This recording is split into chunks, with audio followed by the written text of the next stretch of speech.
So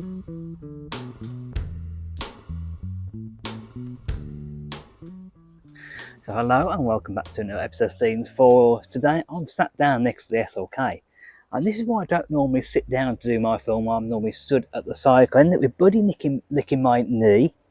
I end up with a dog sat on my lap, so that's why I normally stand at Jim. I've just been reminded of that fact. He's also been, this is Charlie, he's been very interested in my microphone, particularly a furry bit above, so thankfully he's stopped now. Had a bit of a sniff of it and he's okay. Anyway, the whole point of today's video, I put out on my social media earlier this week on my YouTube community page about doing a Q&A. So I've had a few questions asked by you guys, really good. I've also got a couple of questions that I generally get asked repeatedly. So we'll go through there. I've written them down by the side of me here. First question, are there any cars you'd like to buy? Yes, that's a silly question for a car review. There's always going to be something on the list. If I was to put one car on the list, it would definitely be an R53 Mini Cooper S. You know, I had the R50 Mini Cooper for a month or so last year, and I absolutely loved it. However, it didn't quite have enough power for me. I'm not power crazy. I'm not like Jeremy Clarkson, where power and speed is everything. But we do live in quite a hilly area. We do live by the Malvern Hills, and obviously there are quite a lot of hills around there. So I would like something a little bit more power, hence why I'm sort of looking at a Mini Cooper S for that one. So that's probably the top one on my list that I'm kind of keep looking at and keep seeing if they come local auctions. Like I can put a cheeky bid in, but nothing has come up quite yet. No, I tell you, there was actually one a couple of months ago. There was a white one, which I think was a 2005, 2006 car. But I just don't really overly like the white. That's just my own personal opinion. I'm not really a white car person, despite the fact my B class is white. But I bought that because it had 9 years old and 14,500 miles, and that was the only thing that would almost stop me buying that car. The colour, because it's going to be a bit awkward to keep clean. So I'm generally not a white person. I did also have a blue one, kind of a royal blue one down there at the same time, that had no MOT. So if the white one was in blue, I might have been really interested in that. But yes, anyway, so something I'm going to be looking at in the future. Next one that I've sort of got half an interest in is a first generation A-Class for some reason, probably an A190 or an A210 Evolution. I just quite like them. They're quite quirky, quite different, a little bit underrated. What are you growing at? So a little bit underrated as well, sort of like in the same boat that the first generation SLK is in. That's the only other one I've spoken about before, which is a bit of a dream car for me, is an AMG GT. However, I already have sort of one dream car in the 107 SL, so it might be a few years before I can afford to run two V8s, to be completely honest. So next question is, what cars do you feel are underrated? Well, I've sort of felt like I own two cars I got underrated. As we mentioned, that the SLK is underrated. I don't think these are quite valued as much as well as they should be. I also think the B class that I own is quite underrated. Everyone that I've spoken to, and I've quite a few comments on the videos I've done, really love the B class, and they say what a great sort of car it is, and they wouldn't know if they considered one unless I'd maybe done the video on one, they've watched it. So I'm glad I'm sort of converting people to that as well. Next question, are there any cars or models that have been discontinued you'd like to see come back? Now, I'm quite glad you asked me this question, because I was actually talking to a friend of mine, the friend that actually bought the Mini off me, and we were talking about 2-litre AMGs, the 2-litre four-cylinder and things like the AMG GT, which I didn't know I did until he told me, and also the Covent Shape SL. Now, I have driven the Covent Shape SL in the 2-litre, and although it's very fast, it sort of lacks the drama of the V8. And considering it's, I think, 120 grand, I think, here in the UK, I think that's an awful lot of money. I think if AMG, you could almost do with a smaller version of the SR, I mean, where we got the idea for that from, and almost put that in a smaller sports car. And I think if AMG were to do that, it's again a very niche car.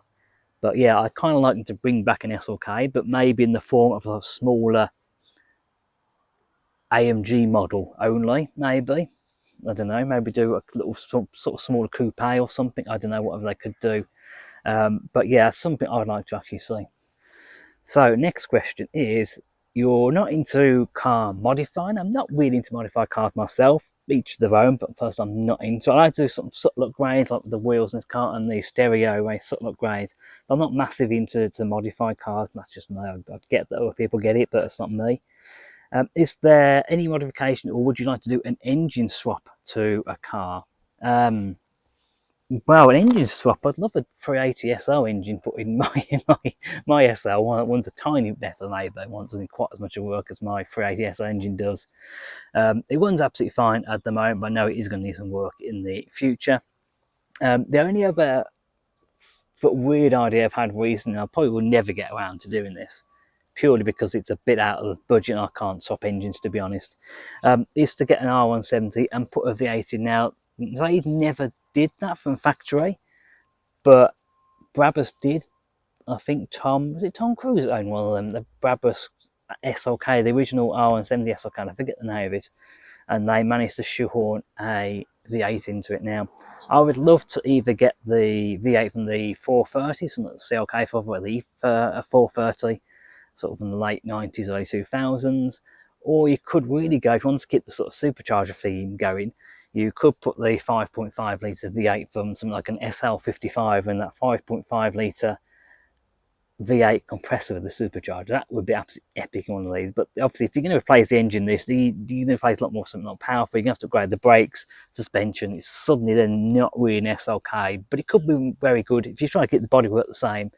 Yeah, you could possibly do a sort of SLK R170 sleeper and open up the bonnet, and it's got this whopping great big supercharger. Yeah, that would really be something I'd love to see. So, final question.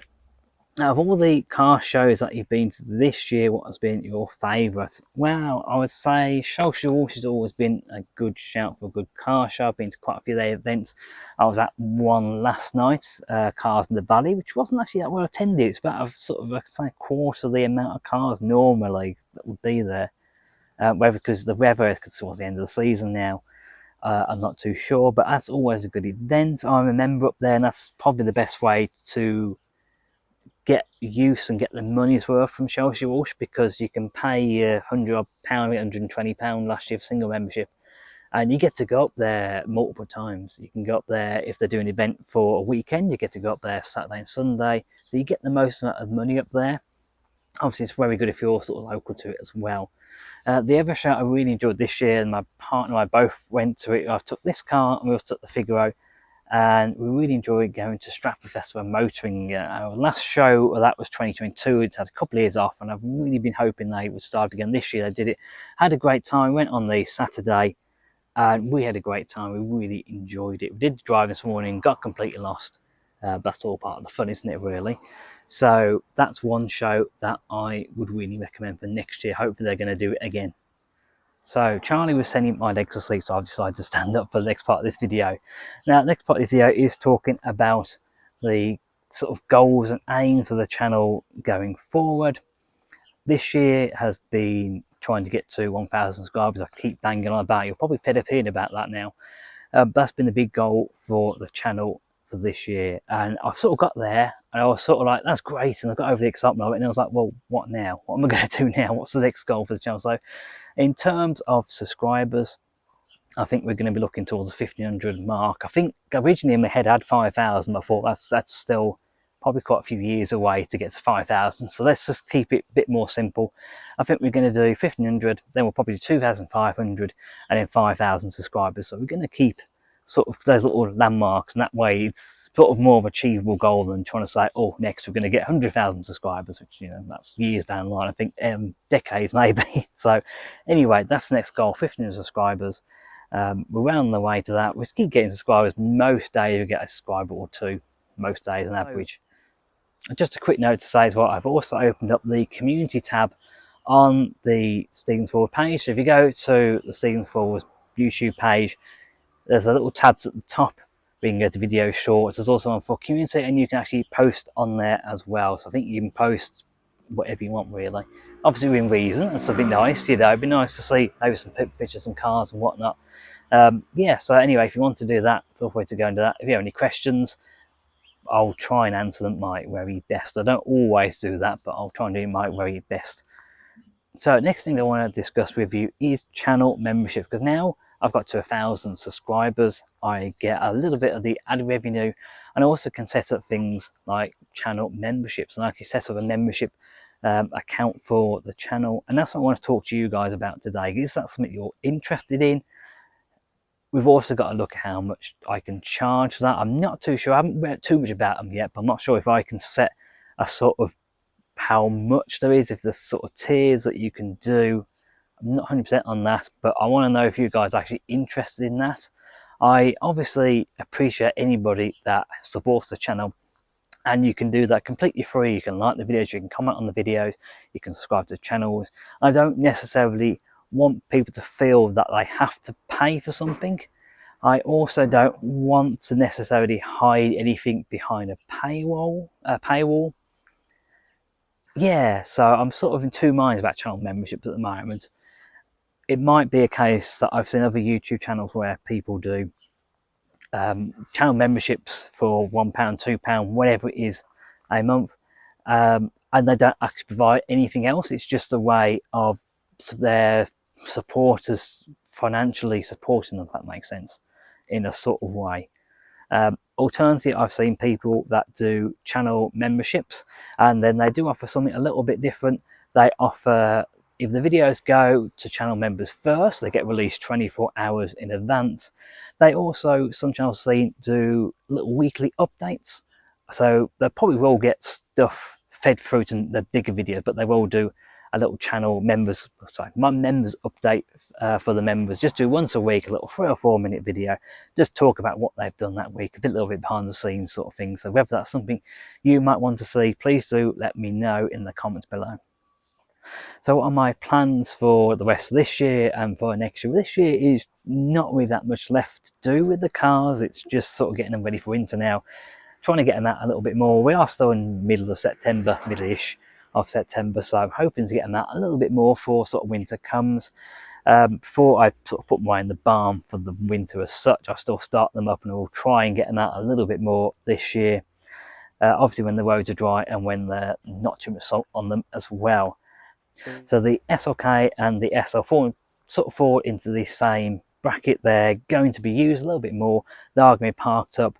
The SL will be tax exempt next year, which I'm really looking forward to. £390 a year that I'm going to be saving myself. I think it's £390 anyway. But anyway, regardless, it's quite a bit of money that I'm going to be saving from next year, which I'm really looking forward to. I'm just hoping that no sneaky governments try and introduce different rules for it now. I will be doing a video explaining about tax exemption and also explaining about MOT exemption, which is quite a controversial topic, so I'm probably going to do that separately and we're going to have a chat with the SL about that. So what are the plans for next year? Well, pretty much more the same from this year. I really want to focus on doing some slightly more in-depth video on the car, sort of do a comparison video. Really nice to do an SLK and SL comparison. Really go into depth, which is my favourite, which one do you drive most, all those sort of things, answer those questions for you. If you want to see anything on particular cars ever, please do let me know in the comments below, and I'll try and get about to filming some episodes and doing some different stuff. In terms of shows, we'll still be doing some videos on shows. I'm probably going to try and do a few more day shows, so going somewhere and actually sitting in the field for a day. I'm not necessarily the biggest fan of that, and that's one of the reasons I like Stratford, as I mentioned earlier, because you can go there, there's the town to walk around, you have a walk up the river, and you're not just tied to your car. You don't have to sit there with your car all day long just in a field. I don't mind doing that sort of thing, but the sort of where you have to be there by 9 o'clock and you can't leave till 5, I don't really like those sort of shows. I went to Wagley Hall this year with my dad as well. Again, we stayed there for about 3 hours, had a walk around, we had a drink, and it was really nice. I had non-alcoholic drink, I like to point out, because I was driving. So over winter I may be going back down to one video, maybe just in December and January, just going to a Friday evening video, purely because it's very difficult to film. I really struggled last year to come up with ideas. I really struggled a little bit to do stuff. It's quite cold, it's quite horrible, it's not very nice to work on the cars. It's hard to do big details on the cars when it's wet or when it's freezing cold. So I might possibly go into one video, just do a Friday video and really focus on that video. And I'll still be doing shorts, I'll still be posting on my community page, I'll still be active on Instagram. But yeah, possibly might do that just for a couple months. I certainly am not planning on stopping though. As soon as February comes in, I will be going back to 2 videos. That's my plan at the moment, but I haven't confirmed anything yet. I'm going to have a think about it a bit more. So thank you to everyone that submitted a question, and there's a little bit of update today on where the channel's going, what my plans for the next sort of 18 months or so. Again, thanks to everyone that's continued to support the channel. If you like, comment, or if you subscribe to the channel, and let me know if there's maybe a channel membership thing that you'd like to see, or that's something you guys would be interested in. How would you like to see that completed, done? I don't know what quite word is that. Administrative, one of those words is probably right. We'll run with that. So anyway, it's going to be goodbye from me, bye from the SLK, and we'll see you again very soon.